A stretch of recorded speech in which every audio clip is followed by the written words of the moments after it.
Hello guys, आपका स्वागत है हमारे चैनल डायरेक्शंस एग्जाम पॉइंट में। आज हम करेंगे फिजिक्स से जुड़े कुछ क्वेश्चन जो कि एग्जाम में काफ़ी बार पूछे गए हैं। तो सेशन अच्छा लगे तो शेयर और लाइक करें और चैनल को सब्सक्राइब भी कर लें। तो शुरू करते हैं। आज का हमारा पहला क्वेश्चन है, एक पिकोग्राम बराबर होता है। तो ये बताना है कि एक पिकोग्राम बराबर किसके बराबर होता है। चार ऑप्शंस दिए गए हैं, तो इनमें से सही आंसर होगा वो होगा ऑप्शन सी, 10⁻12 ग्राम के बराबर जो होता है एक पिकोग्राम बराबर होता है।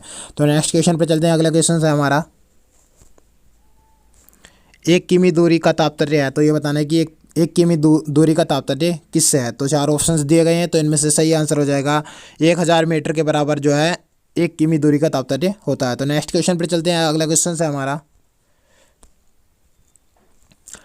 बल का मात्रक है। तो ये बताना है कि बल का मात्रक इनमें से कौन सा है। तो चार ऑप्शंस दिए गए हैं, तो इनमें से सही आंसर हो जाएगा वो हो जाएगा न्यूटन जो है बल का मात्रक होता है। तो नेक्स्ट क्वेश्चन पर चलते हैं। अगला क्वेश्चन है हमारा,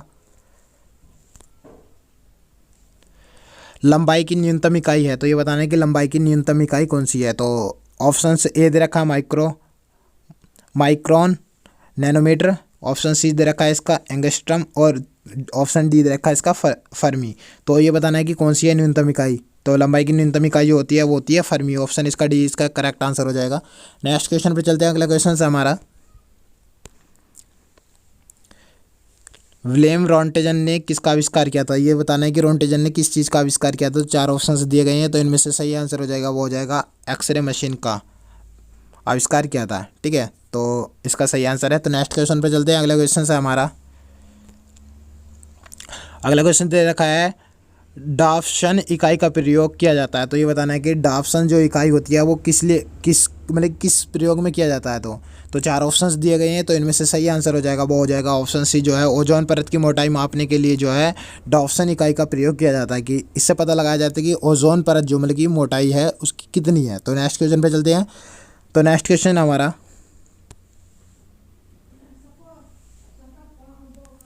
पायरोमीटर निम्नांकित के मापने के लिए प्रयोग में लाया जाता है। तो ये बताना है कि जो पायरोमीटर होता है वो किस चीज़ को मापने के लिए किया जाता है। तो इसमें जो है चार ऑप्शंस दिए गए हैं, तो इनमें से सही आंसर बताना है कि कौन सा है। तो इसमें जो है पायरोमीटर जो होता है वो किस चीज़ को मापता है। तो चार ऑप्शंस में से बताना है। तो इसका जो करेक्ट आंसर हो जाएगा वो हो जाएगा उच्च तापमान को मापने के लिए जो है पायरोमीटर का प्रयोग किया जाता है। ठीक है, तो ये याद रखना है। तो ये है यूपीपीएससी में भी पूछा गया था। ठीक है, तो नेक्स्ट क्वेश्चन पे चलते हैं। अगला क्वेश्चन है हमारा, पारिस्थितिकी दाब की इकाई है। तो ये बताना है कि जो पारिस्थितिकी दाब की इकाई कौन सी होती है। तो इसमें जो है चार ऑप्शंस दिए गए हैं, तो ये बताना है कि कौन सा है इसका। ठीक है, तो इसका जो है करेक्ट आंसर हो जाएगा वो हो जाएगा ऑप्शंस ए। इसका जो है करेक्ट आंसर हो जाएगा जो बार है वो पारिस्थितिकी दाब की इकाई मतलब कि दाब के लिए प्रयोग में लाई जाती है। तो नेक्स्ट क्वेश्चन पे चलते हैं। अगला क्वेश्चन है हमारा,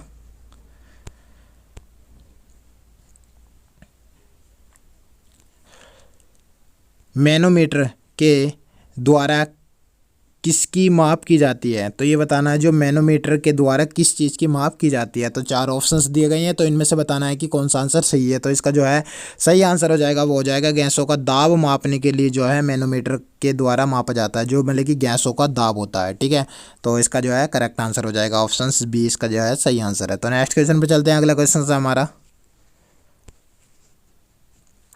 एम्पियर मापने की इकाई है। तो ये बताना है कि एम्पियर मापने की कौन सी इकाई है। तो चार ऑप्शंस दिए गए हैं, तो इनमें से बताना है कि कौन सा आंसर करेक्ट है। तो इसमें जो है एम्पियर मापने की जो हो जाएगा विद्युत धारा, ऑप्शन इसका भी करेक्ट आंसर है। तो नेक्स्ट क्वेश्चन पर चलते हैं। अगले क्वेश्चन है हमारा,